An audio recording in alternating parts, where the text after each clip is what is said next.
films and have great respect for his talents.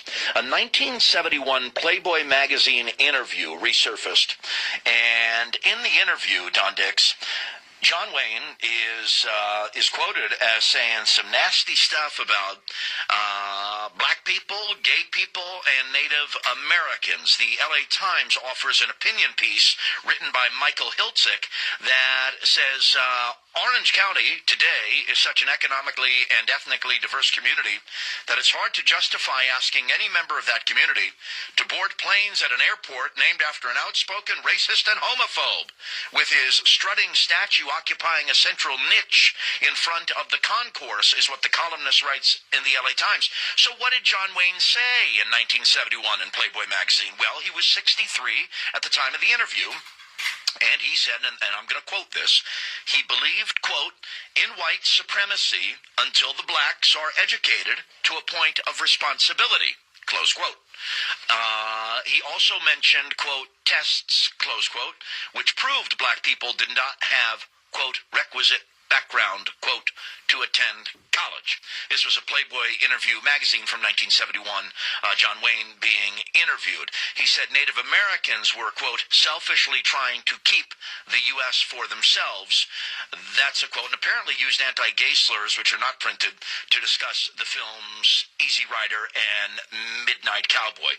So, 50 years later, does Orange County take a step and remove John Wayne's name from John Wayne Airport and change the airport due to the revelation, the uncovering of this interview? I'm a guy who usually on this type of thing, like for example, it's interesting when I compare it to politics. Like I'm not for, like in the South, very divisive figure statues being erected in public parks. I'm not for that. But I actually don't believe, while these words are divisive, and they are, in my opinion, unforgivable, I think most people would agree, I don't feel they're as divisive because it's John Wayne. It's not a government leader. I don't know. And maybe it's nostalgia. We all grew up with John Wayne on television. Maybe it's that. I mean, intellectually, okay, I'm going to say it this way, and then I'll be quiet. Intellectually, I feel like I should be opposed to John Wayne's name on that airport, given the terrible things that he said in 1971. Emotionally, I'm not really prepared to do that. And personally, his son Patrick Wayne used to be my next door neighbor. That's interesting. And Patrick's a good guy. So maybe that has something to do with it too.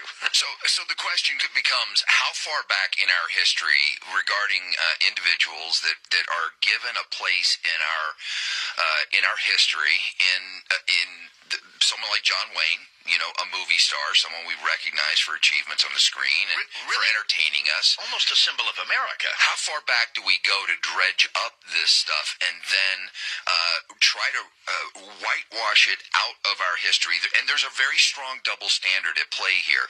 If we're going to take the remarks that John Wayne made and remove John Wayne from a public place of prominence, like the OC, like the airport in Orange County, why don't we go dip into that on both sides of the equation? How about Robert Byrd? Robert Byrd was a member of KKK, and yet somehow he was redeemed through the things that he did in life, and we no longer, at least the left doesn't, he was regarded as a very high standard. I mean, look at the way that he was lionized at his funeral. Our number is 855-785-8255. Don's comments sort of beg the question, is there a difference when someone's an elected official and they're a movie star? My opinion, and or a general in the army, or anybody in history. John Wayne, to the best of my recollection, was not a controversial figure really when he was living. Someone will correct me if I'm wrong. I don't think he was, and that's why this is such a big story. If he was such a controversial figure, they wouldn't have named the airport after him so many decades ago anyway. Should the John Wayne Airport be renamed in light of this 1971 interview where he says some pretty controversial stuff? Let's talk to, is it Lake Forest where Jim is waking up and hearing the morning answer? Hi there, go right